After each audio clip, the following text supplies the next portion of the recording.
ধন্যবাদ। ধন্যবাদ টুকু। বিসমিল্লাহির রহমান রহিম। ঐতিহাসিক 7ই নভেম্বর। চুপ করতে হবে একটু। যারা স্লোগান দিচ্ছেন দয়া করে আপনারা স্লোগানটি বন্ধ করতে হবে। স্লোগান বন্ধ হবে। বিসমিল্লাহির রহমান রহিম। ঐতিহাসিক 7ই নভেম্বরের 50 বছর পূর্তি উপলক্ষে আয়োজিত এই থামেন, আজকের থামেন, থামেন, প্লিজ। এই মিরাজ, এই ছেলে, মিরাজ থামো। আপনারা যারা স্লোগান দিচ্ছেন দয়া করে আপনাদেরকে তো কথা শুনতে হবে। দয়া করে কথা শুনতে হবে। এই মুহূর্তে স্লোগানটা বন্ধ করতে হবে। স্লোগান থেকে আরো জরুরি কথা নিশ্চয়ই আছে, দয়া করে সেটা মন দিয়ে শুনুন আপনারা। বিসমিল্লাহির রহমান রহিম। ঐতিহাসিক 7ই নভেম্বর জাতীয় বিপ্লব ও সংহতি দিবসের 50 বছর পূর্তি উপলক্ষে বিএনপি আয়োজিত আজকের এই আলোচনা সভার সম্মানিত সভাপতি, বাংলাদেশ জাতীয়তাবাদী দল বিএনপির সম্মানিত মহাসচিব জনাব মির্জা ফখরুল ইসলাম আলমগীর, মঞ্চে উপস্থিত স্থায়ী কমিটির সম্মানিত সদস্যবৃন্দ, দেশ বরেণ্য এবং সিভিল সোসাইটির সম্মানিত আলোচকবৃন্দ, প্রতিনিধিবৃন্দ এবং সম্মেলন অনুষ্ঠানে উপস্থিত বিভিন্ন রাজনৈতিক দলের সম্মানিত নেতৃবৃন্দ, আমন্ত্রিত অতিথিবৃন্দ, আসসালামু আলাইকুম। প্রিয় উপস্থিতিবৃন্দ, এতক্ষণ আলোচনায় আমরা 1975 সালের 7ই নভেম্বরের প্রেক্ষাপট এবং দেশের চলমান রাজনৈতিক পরিস্থিতি সম্পর্কে বক্তাদের বিভিন্ন রকম তথ্যবহুল আলোচনা আমরা সকলে মন দিয়ে শুনেছি। এই আলোচনার মাধ্যমে আমারও অনেক কিছু জানা ছিল না। আমার ধারণা এখানে অনেকে উপস্থিত আছেন যাদের অনেক কিছু জানা ছিল না। আমরা এইসব আলোচনার মাধ্যমে সেগুলো জানতে পেরেছি। 1975 সালের 7ই নভেম্বর ছিল বাংলাদেশের শত্রু এবং মিত্র চিহ্নিত করার দিন।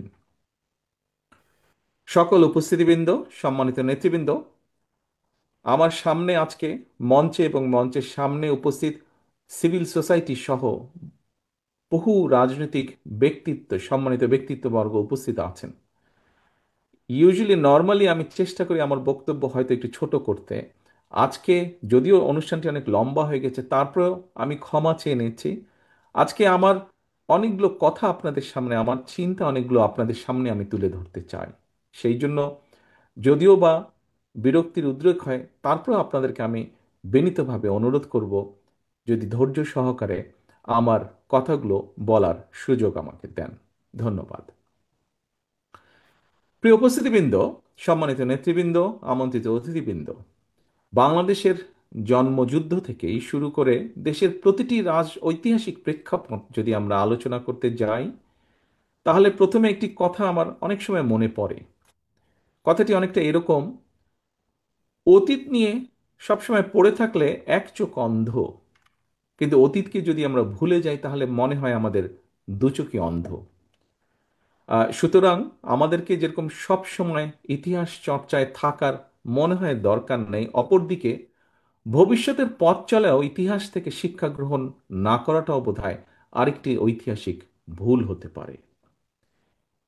এবং সেই জন্যই 1975 সালের ঐতিহাসিক 7ই নভেম্বর সম্পর্কে আজকের এখানে সম্মানিত বক্তাবৃন্দর যেই সকল গুরুত্বপূর্ণ বক্তব্য রেখেছেন, তার রেশ ধরে যদি আমি বলি তাহলে বলতে হয়, যারা বাংলাদেশকে তাবেদার রাষ্ট্রে পরিণত করতে চেয়েছিল, যারা জনগণের গণতান্ত্রিক রাজনৈতিক অধিকারকে হরণ করে আমাদের এই প্রিয় মাতৃভূমি বাংলাদেশকে একদলীয় স্বৈরাচারী শাসন কায়েম করতে চেয়েছিল,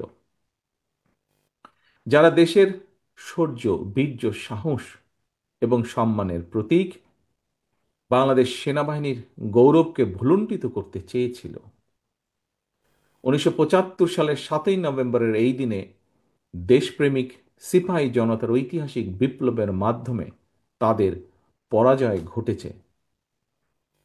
দীর্ঘ ষড়যন্ত্রের পথ ধরে 1975 সালের 7ই নভেম্বরের পরাজিত সেই অপশক্তি পরবর্তীতে আমরা দেখেছি পুনরায় মহাজোটের নামে একজোট হয়ে দেশকে একটি তাবেদার রাষ্ট্রে পরিণত করতে চেয়েছিল বা করার সব রকম প্রস্তুতি গ্রহণ করেছিল তারা।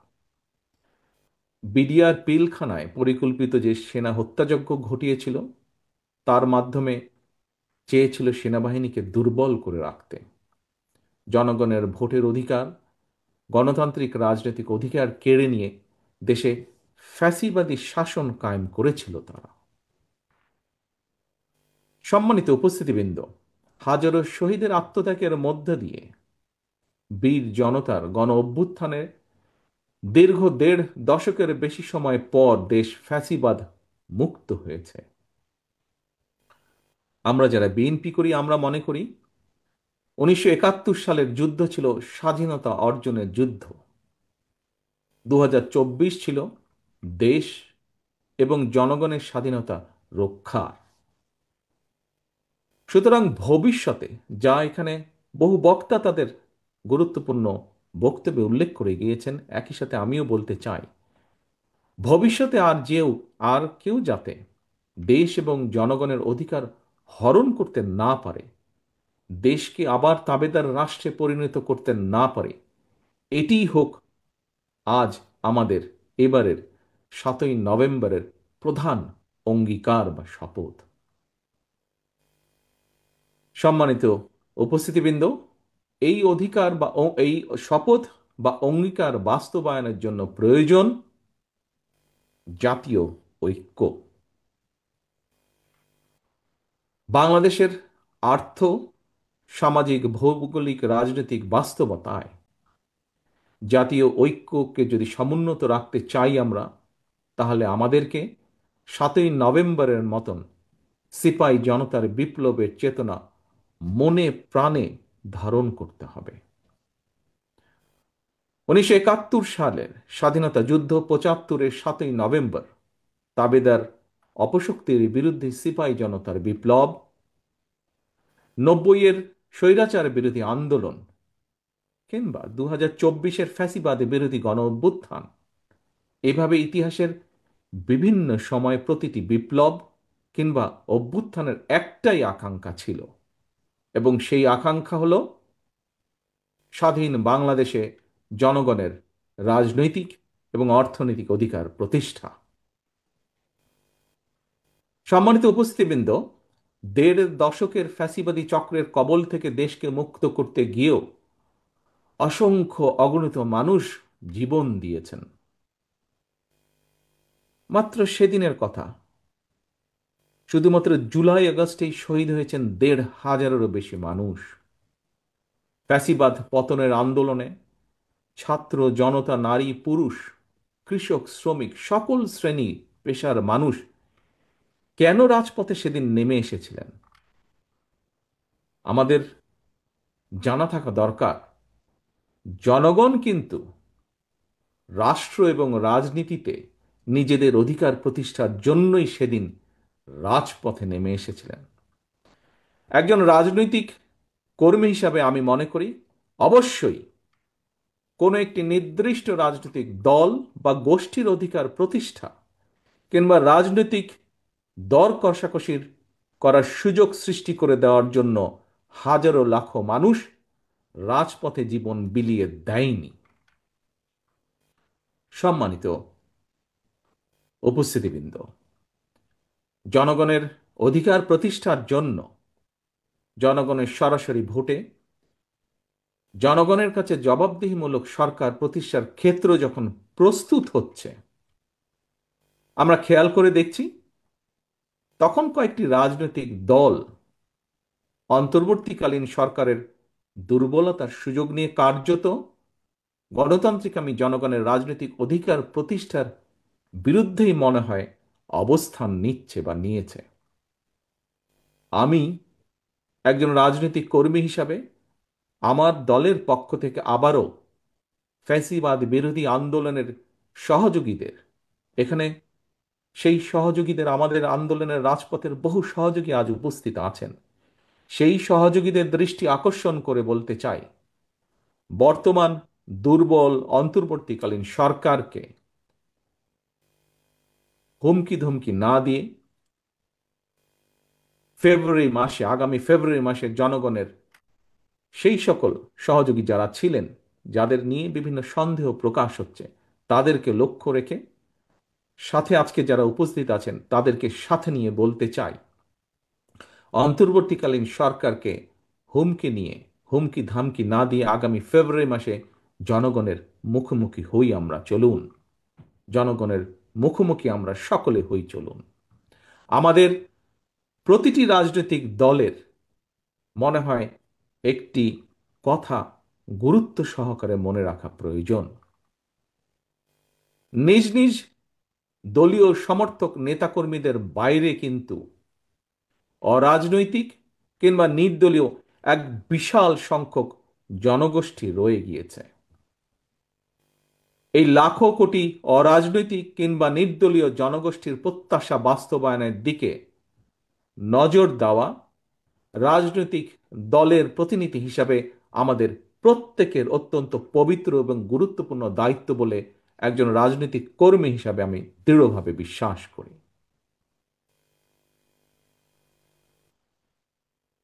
প্রিয় সম্মানিত উপস্থিতিবৃন্দ, মাসের পর মাস ধরে দেশের জনগণ দেখে আসছিল অনেকগুলো রাজনৈতিক দলের আমন্ত্রিত প্রতিনিধিরা বিভিন্ন বিষয় নিয়ে আলোচনা করে অন্তর্বর্তীকালীন সরকারের মেয়াদকালের একটি উল্লেখ্য সময় পার করে দিয়েছে। কিন্তু এইসব আলোচনায় অরাজনৈতিক কিংবা নির্দলীয় সেই যে বিশাল জনগোষ্ঠীর কথা আপনাদের সামনে আমি উল্লেখ করলাম, সেই জনগোষ্ঠীর নিত্যদিনের স্বার্থ সংশ্লিষ্ট বিষয়গুলো কতটুকু বা কি কি আলোচিত হয়েছে, এটি বোধহয় একটি বিশাল প্রশ্ন। আমন্ত্রিত রাজনৈতিক প্রতিনিধি দলের সদস্যরা অন্তর্বর্তীকালীন সরকারের সঙ্গে কৃষি, শিক্ষা, স্বাস্থ্য, কর্মসংস্থান নিয়ে কি আলোচনা হয়েছে সেখানে? নারীর নিরাপত্তা এবং কর্মসংস্থান, তরুণ জনগোষ্ঠীর স্বাস্থ্য সংশ্লিষ্ট বিষয়গুলো নিয়ে কি আলোচনায় গুরুত্ব পেয়েছিল? দেশের কৃষক, শ্রমিক, দিনমজুর, স্বল্প আয়ের মানুষ কিংবা নিম্ন মধ্যবিত্ত জনগোষ্ঠীর প্রতিদিনের যে জীবন যুদ্ধের কথা, সেগুলো কি সেখানে আমরা চাইলেও আলোচনা করার সুযোগ কি পেয়েছি, বা আলোচনার যে তালিকা ছিল সেখানে কি স্থান করে নিতে পেরেছিল? সম্মানিত উপস্থিতিবৃন্দ, দেশে মনে হয় শুধু কোটা সংস্কার নয়, একই সাথে একটি সময় নিরাপদ সড়কের জন্যও কিন্তু তুমুল আন্দোলন হয়েছিল। 2024 সালের সেপ্টেম্বর মাস থেকে যতটুকু আমার মনে আছে, 2025 সালের সেপ্টেম্বর মাস পর্যন্ত গত এক বছরে দেশের সড়ক পথে কমপক্ষে 7,000 মানুষ নিহত হয়েছেন।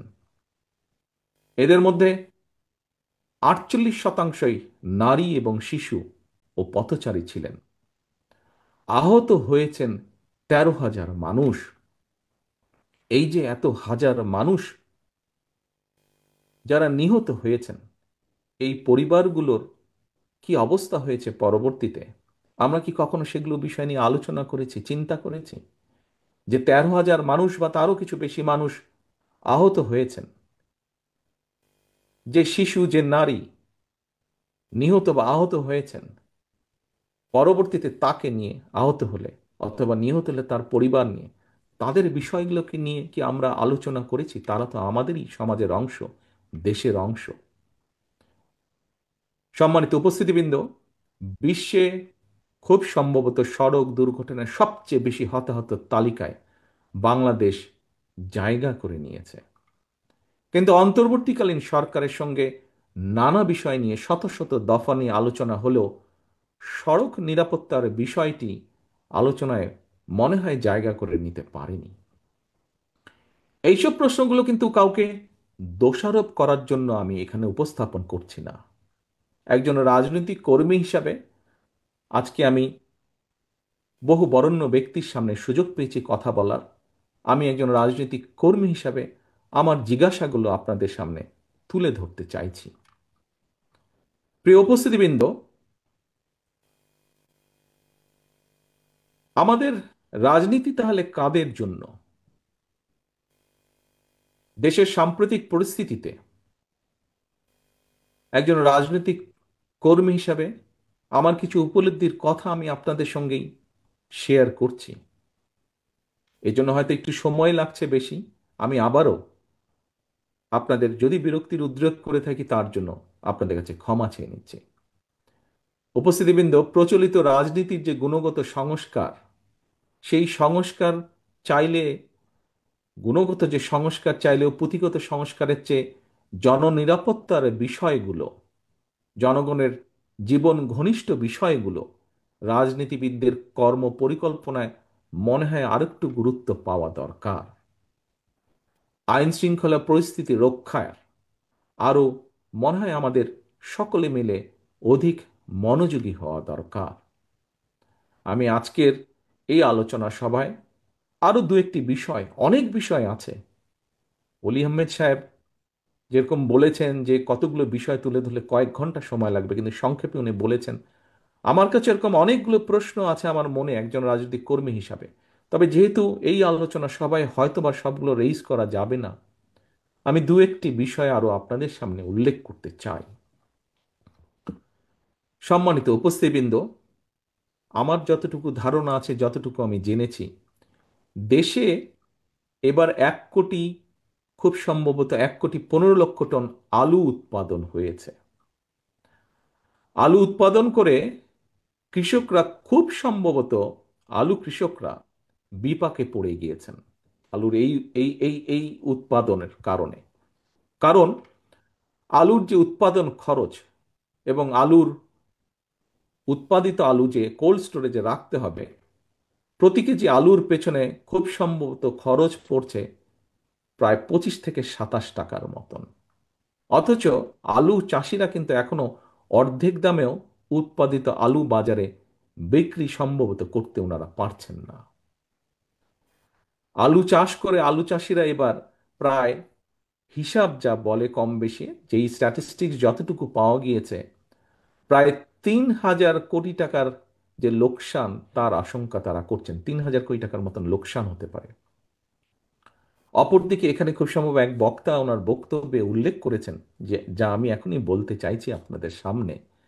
অপরদিকে আমরা দেখি যে দু একটি রাজনৈতিক দলের আবদার মেটাতে গিয়ে কথিত গণভোট যদি করতে হয়, রাষ্ট্রকে, আলু চাষিদের যে 3,000 কোটি টাকা পরিমাণের গড়ছা, এই গণভোট, কথিত গণভোট করতে হলে রাষ্ট্রকে প্রায় সমপরিমাণের টাকা গচ্ছা দিতে হবে। প্রিয় উপস্থিতিবৃন্দ, এমন পরিস্থিতিতে লোকসানের মুখোমুখি এইসব আলু চাষিদের কাছে এই সময় গণভোটের চেয়ে মনে হয় আলুর ন্যায্য মূল্য পাওয়াটা অনেক বেশি গুরুত্বপূর্ণ। দেশবাসীর ভাবনার জন্য আমি এই প্রসঙ্গটি উপস্থাপন করলাম। এখানে মিডিয়ার ভাইরা আছেন, ওনারা যদি আমাকে সহযোগিতা করেন তাহলে আমার এই প্রসঙ্গটি আমি দেশবাসীর কাছে ওনাদের মাধ্যমে উপস্থাপনের জন্য রেখে গেলাম। একই সাথে, একইভাবে যে সকল সম্মানিত উপস্থিতিবৃন্দ, আমন্ত্রিত অতিথিবৃন্দ আছেন, তাদের কাছে আমি এটি রেখে গেলাম। এরপরে উপস্থিতিবৃন্দ, আমি আরেকটি বিষয়ে আসি, আরেকটি বিষয় আপনাদের সামনে তুলে ধরতে চাই। এটিও, এখান থেকে মিটিং শেষ করে আপনারা ঘরে ফিরে যাবেন এবং ঘরে ফিরে গিয়ে নিশ্চয়ই আপনারা এখানে 4 ঘন্টা ধরে আছেন, কিছুটা ক্ষুধার্ত, কাজে আপনারা যাই মোটামুটি খান না কেন, আমি যে বিষয়টি এখানে উল্লেখ করব সেটি তার সাথে রিলেটেড বা সেটি সম্পর্কিত। কি সেটি? এবার আমি আসি পেঁয়াজ উৎপাদন প্রসঙ্গে। উপস্থিতিবৃন্দ, আমি যতটুকু জানি, আমি আমার পক্ষে যতটুকু সম্ভব হয়েছে, দেশে চাহিদার, যে পরিমাণ পেঁয়াজের চাহিদা বা যে পরিমাণ উৎপাদন হয়, আমাদের কৃষকদের কম বেশি মোটামুটি সক্ষমতা রয়েছে, যদি তাদেরকে সহযোগিতা করা হয় বিভিন্নভাবে, সক্ষমতা রয়েছে মোটামুটিভাবে আমাদের যেটা ডিমান্ড রিকোয়ারমেন্ট সেটি উৎপাদন করার। তবে দেশে পেঁয়াজ সংরক্ষণ সুষ্ঠুভাবে সংরক্ষণ করার কোনো ব্যবস্থা সেভাবে না থাকে, অর্থাৎ কোল্ড স্টোরেজ না থাকায় আমাদেরকে প্রতি বছর পেঁয়াজের জন্য নির্ভর করতে হয়, আমদানি করতে হয়। পেঁয়াজ আমদানির উপর নির্ভর করতে হয় আমাদের। Excuse me. আমার কাছে মনে হয়েছে জনগণের হাজার হাজার কোটি টাকা ব্যয় করে কথিত গণভোট উৎপাদনের চেয়ে সেই টাকায় পেঁয়াজ সংরক্ষণাগার বা কোল্ড স্টোরেজ যদি স্থাপন করা হয়, এটা বোধহয় কৃষকদের কাছে গণভোটের চেয়ে অনেক বেশি গ্রহণযোগ্য হবে। তবে সবচেয়ে কষ্ট বা আনফরচুনেট ব্যাপার হচ্ছে, পেঁয়াজ কৃষক বলুন বা অন্য যেই কৃষকের কথাই বলুন না কেন, তাদের কথাগুলো যেরকম তাদের বলার জায়গা নেই, এই মুহূর্তে তাদের হয়ে কথাগুলো তুলে ধরারও বোধহয় কোনো জায়গা নেই। ভেরি আনফরচুনেট যেটি। উপস্থিতিবৃন্দ, সম্মানিত নেতৃবৃন্দ, বরেণ্য ব্যক্তিবর্গ, বর্তমানে দেশে গার্মেন্ট শিল্প থেকে শুরু করে বিভিন্ন সেক্টরে কর্মজীবী নারীর সংখ্যা যতটুকু আমার ধারণা আছে 2 কোটিরও বেশি। এত অধিক সংখ্যক নারী যদি 8 ঘন্টার পরিবর্তে 5 ঘন্টা কাজ করতে বাধ্য হয়, তাহলে তাদের বাকি কর্ম ঘন্টার টাকাটা কে দিবে? এটি একটি বিরাট প্রশ্ন। নারীর কর্মঘণ্টা কমানোর কথা বলে চাকরিদাতাদেরকে কি কৌশলে নারীদেরকে চাকরি না দেওয়ার জন্য কি উৎসাহিত করা হচ্ছে না? আমি যতটুকু জেনেছি, এই কথাটি প্রকাশিত হওয়ার পরে দেশের নারী সমাজ, যারা বিভিন্নভাবে কর্মসংস্থানের সাথে সংশ্লিষ্ট আছেন, সেটি গার্মেন্টস হোক বা বিভিন্ন সেক্টরেই হোক, তাদের মধ্যে একটি আতঙ্ক ছড়িয়ে পড়ছে। প্রিয় সম্মানিত উপস্থিতিবৃন্দ, মানুষ যখন কর্মহীন হয়ে পড়ছে, এমন পরিস্থিতিতে কর্মজীবী নারীদের মনে ছড়িয়ে পড়া যে চাকরির সংকোচনের আতঙ্ক, এটা বোধহয় অনেক বেশি গণভোটের চেয়ে দরকার, অনেক বেশি তাদেরকে আশ্বস্ত করা যে তাদের এই আতঙ্কিত হবার কোনো কারণ নেই। তাদের কাছে এই আতঙ্কটি বোধহয় গণভোটের চেয়ে অনেক বেশি গুরুত্বপূর্ণ মনে হয়। এই আতঙ্ক কাটানোটাও গুরুত্বপূর্ণ। উপস্থিতিবৃন্দ, দেশে বেকারত্বের হার বেড়েই চলেছে। পত্রিকার পাতা খুললেই এরকম সংবাদ প্রায়শই আমাদের চোখে পড়ে। টিভি টকশো খুললেই এই ধরনের কথাবার্তা অনেক টকশোতে অংশগ্রহণকারী ব্যক্তির কাছ থেকে আমরা জানতে পারি। সম্প্রতি একটি বেসরকারি গবেষণা প্রতিষ্ঠানের রিপোর্টে বলা হয়েছে, দেশে বর্তমানে দারিদ্র্যের হার 28% এবং আরও 18% মানুষ যে কোনো সময় গরিব হওয়ার ঝুঁকিতে রয়েছেন। স্ট্যান্ডার্ড অনুযায়ী যেই স্কেলের নিচে গেলে গরিব বলে একজন মানুষকে মনে করা হয়, এরকম 18% মানুষ সেই ঝুঁকিতে রয়েছেন। দেশে শিক্ষিতদের মধ্যে বেকারত্বের হার বেড়েই চলেছে। দেশে উচ্চ মাধ্যমিক এবং গ্র্যাজুয়েট ডিগ্রিধারী প্রতি 5 জনের মধ্যে একজন বেকার। আজকের আমাদের এই অনুষ্ঠানের মধ্যে খুব সম্ভবত গার্মেন্ট শিল্পের সাথে জড়িত এরকম কয়েকজন ব্যক্তি উপস্থিত আছেন। সম্প্রতি বিজিএমইএ বিজিএমই জানিয়েছে, গত 14 মাসে সাভার, গাজীপুর, চট্টগ্রাম, নারায়ণগঞ্জ, মঞ্চেও একজন উপস্থিত আছেন এই ব্যাপারে, যার খুব ভালো ধারণা আছে, আমাদের স্থায়ী কমিটির সদস্য জনাব আমির খসরু সাহেব। যে কথাটি বলছিলাম আমি, যে গত 14 মাসে সাভার, গাজীপুর, চট্টগ্রাম, নারায়ণগঞ্জ, নরসিংদীতে কমপক্ষে 300-তেরও বেশি পোশাক কারখানা বন্ধ হয়ে গিয়েছে। আমাদের মাঝে, শ্রোতাদের মাঝে সাকিব সাহেব আছেন, উনি এই বিষয়টি উপস্থিত আছেন, উনিও এই বিষয়টি আমার ধারণা খুব ভালোভাবে জানেন, কারণ উনি ওই রাজনীতি, শ্রমিক রাজনীতির সাথে কম বেশি ইনভলভ আছেন। এই যে প্রায় 300-র বেশি, 350-র বেশি, বরং আমি বলবো 300 নয়, 350-র বেশি পোশাক কারখানা বন্ধ হয়ে গিয়েছে। এবং এই বন্ধ হয়ে যাওয়া কারখানার সাথে কারণে 1,20,000-এর মতন শ্রমিক কর্মহীন হয়ে পড়েছেন। সম্মানিত উপস্থিতিবৃন্দ, কর্মহীন এই মানুষগুলোর কাছে রাষ্ট্রের হাজার টাকা ব্যয় করে কথিত গণভোটের চাইতে নিশ্চয়ই একটি চাকরি কি বেশি জরুরি নয়? আমার নর্মাল কমন সেন্স তাই বলে।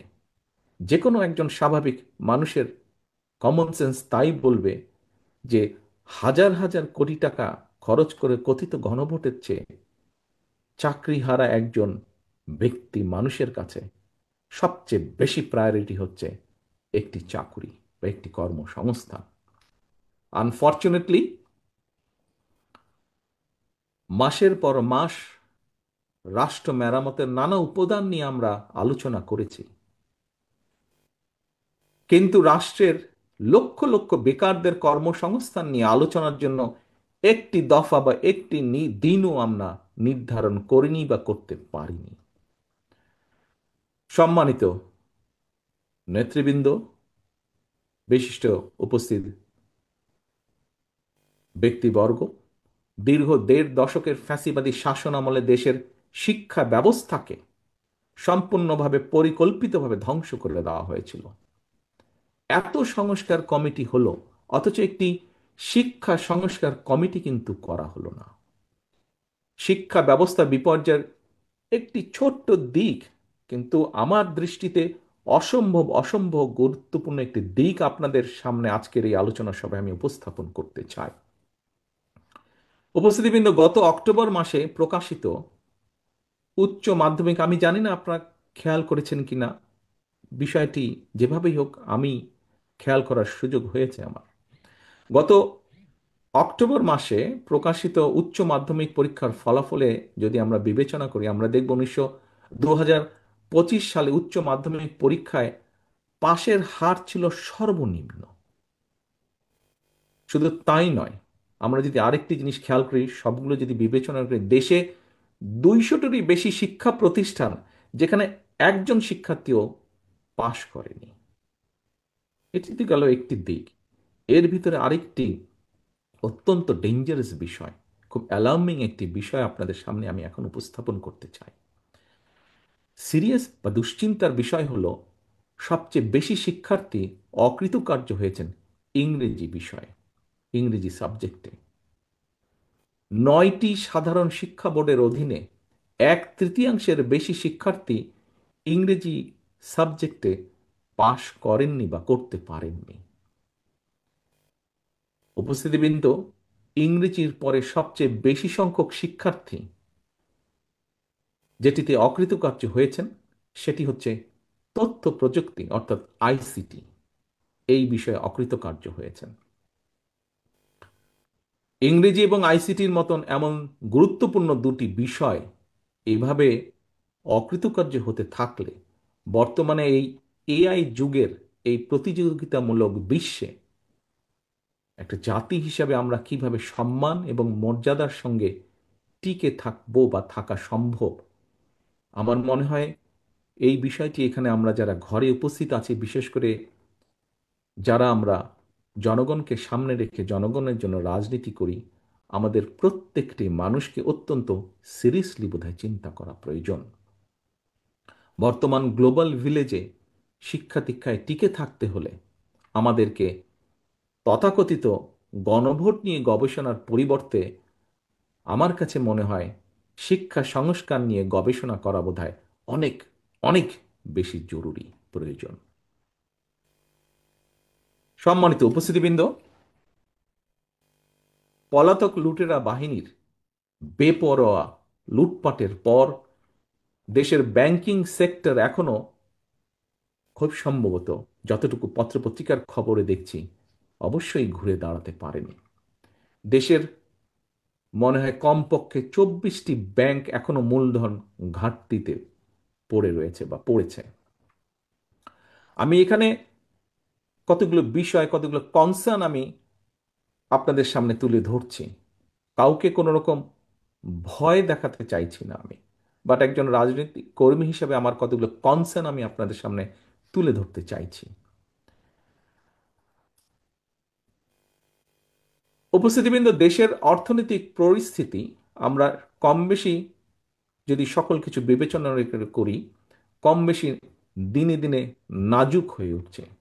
জিডিপি, যে জিডিপি নিয়ে আমরা বিগত সময় শুনেছি, স্বৈরাচারের সময় শুনেছি অনেক বড় বড় কথা, সেটি যে একটি ফাঁপা বেলুন ছিল এটি প্রকাশিত হয়ে গিয়েছে। সেই জিডিপি প্রবৃদ্ধির হার মোটেও আশা অনুরূপ নয়। 2006 সালে বিএনপি সরকার যখন তত্ত্বাবধায়ক সরকারের কাছে রাষ্ট্র ক্ষমতা হস্তান্তর করেছিল, সেই সময় জিডিপির হার ছিল অলমোস্ট 7 পয়েন্টের কাছাকাছি। এরপরে যত সময় পার হয়েছে, কোনো লুটেরা সরকারের সময় তা লুট হয়েছে, সেই লুট তারাজ দুর্নীতি সবকিছু আনপ্ল্যান অপশাসন কুশাসনের কারণে বিএনপি রেখে যাওয়া সেই অলমোস্ট প্রায় 7%, 6.8 থেকে 7%-এর যে জিডিপি বিএনপি রেখে এসেছিল, সেটি অতিক্রম করা সম্ভব হয়নি। এবং সবচেয়ে আশঙ্কার বিষয় হচ্ছে 200 মিলিয়ন বা 20 কোটি মানুষের দেশে এই মুহূর্তে যেই জিডিপি বিএনপি রেখে এসেছিল অলমোস্ট 6%, এখন প্রেডিকশন হচ্ছে এই নেক্সট ইয়ারে প্রেডিকশন হচ্ছে জিডিপি 4% উপরে কোনোভাবেই যাচ্ছে না, বরং কিছুটা হলেও 4%-র কম থাকছে। এখানে বহু ব্যবসায়ী আছেন সহ বহু মানুষ আমরা উপস্থিত আছি। এই বিষয়গুলো মনে হয় আমাদের চিন্তা করা অত্যন্ত অত্যন্ত প্রয়োজন। এই 20 কোটি মানুষকে যদি বাঁচিয়ে রাখতে হয়, দেশকে যদি সামনে এগিয়ে নিতে হয়। উপস্থিতিবৃন্দ, আমি জানি আমার বক্তব্য লম্বা হয়ে যাচ্ছে, আমি সংক্ষিপ্ত করে আনছি আমার বক্তব্য। উপস্থিতিবৃন্দ, রফতানি আয় এবং রেমিটেন্স দেশে এই মুহূর্তে এই দুটি খাতই দেশের অর্থনীতির প্রধান ভরসার খাত।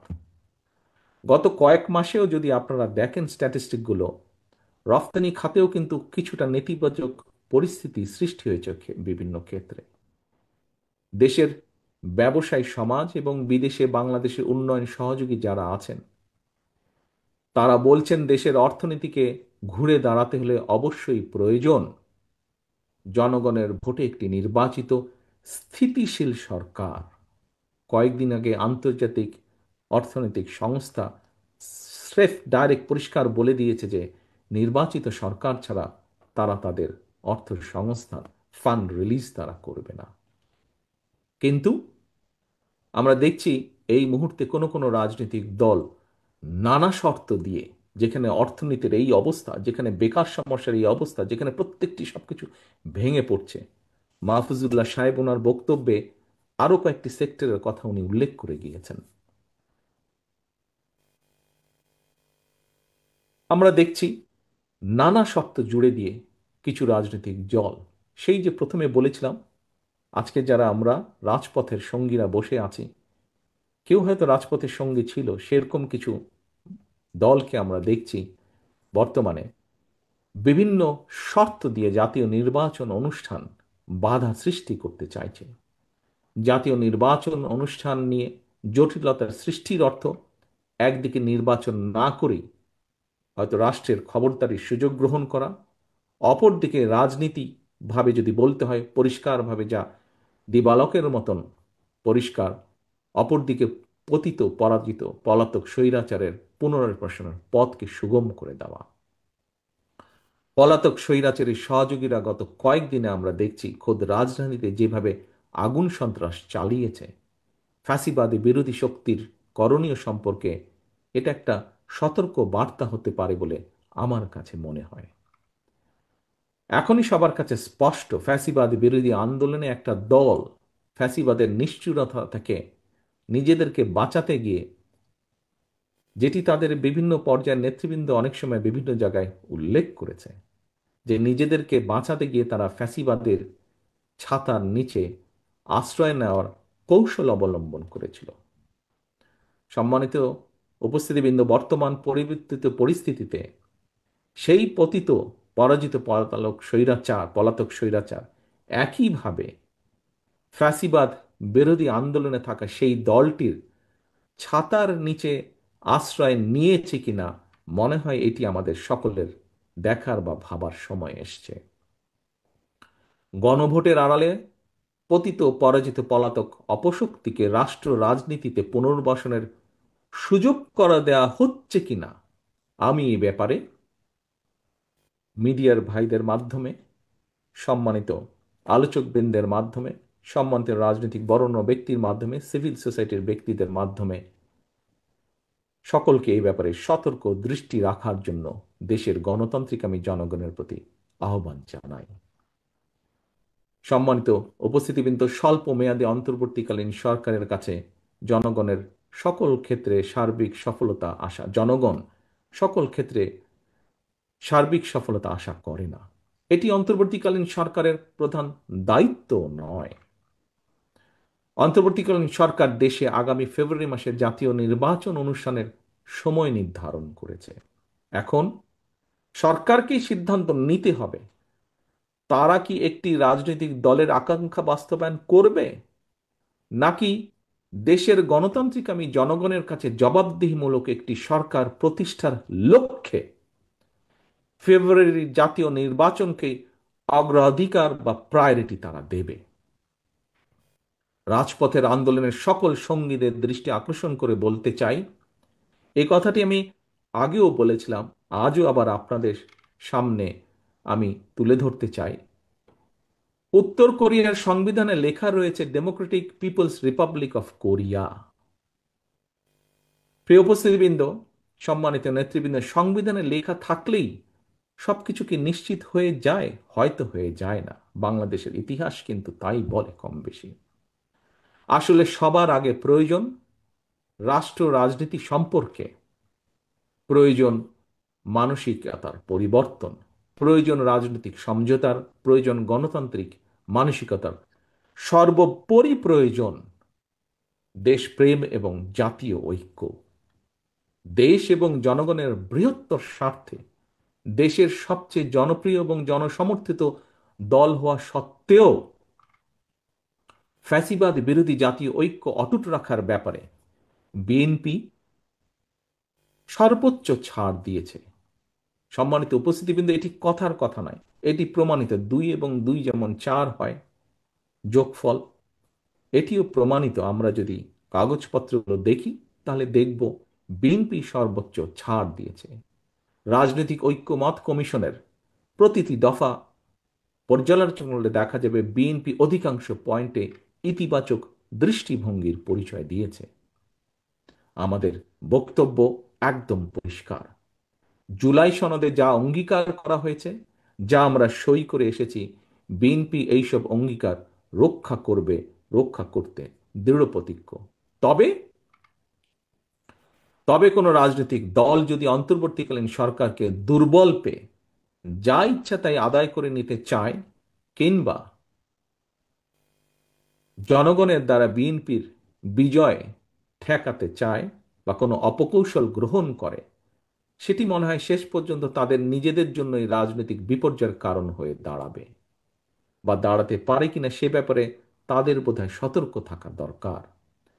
রাজপথের সঙ্গীদের প্রতি আহ্বান, সেই সঙ্গীদের প্রতি যারা পরিস্থিতি ঘোলাটা করছেন বা করার চেষ্টা করছেন, দয়া করে পরিস্থিতি ঘোলাটা করবেন না।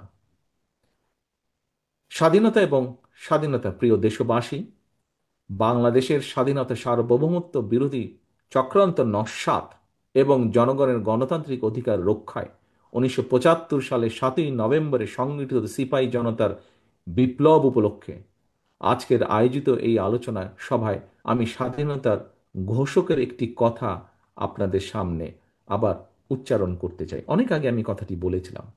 সেই কথাটি কি? স্বাধীনতা ঘোষকের সেই কথাটি কথাটি হচ্ছে, জাতীয় ঐক্য আমাদের শক্তি, বিভাজন আমাদের দুর্বলতা। সম্মানিত অতিথিবৃন্দ, বরেণ্য রাজনৈতিক বর্গ, সিভিল সোসাইটির সম্মানিত সদস্যবৃন্দ, আজকের আলোচকবৃন্দ, আমি আমার বক্তব্য শেষ করে দিতে চাই। শেষ করার আগে আমি একটি স্লোগান আপনাদের সামনে তুলে ধরতে চাই। এই স্লোগানটি 7ই নভেম্বর উপলক্ষে আজ আবার আমি আপনাদের সামনে উল্লেখ করতে চাই, তুলে ধরতে চাই। স্লোগানটি আমি আগেও দিয়েছি। আমি স্লোগানটি দেওয়ার মাধ্যমেই আমার বক্তব্য শেষ করব। ধৈর্য সহকারে আমার এই দীর্ঘ বক্তব্য আপনারা শোনার জন্য আপনাদেরকে আন্তরিকভাবে আমি ধন্যবাদ জানাতে চাই। প্রিয় সকল উপস্থিতিবৃন্দ, আমার সেই স্লোগানটি হচ্ছে, দিল্লি নয়, পিন্ডি নয়, নয় অন্য কোনো দেশ, সবার আগে বাংলাদেশ। আল্লাহ হাফেজ। বাংলাদেশ জিন্দাবাদ। বাংলাদেশ জাতীয়তাবাদী দল জিন্দাবাদ।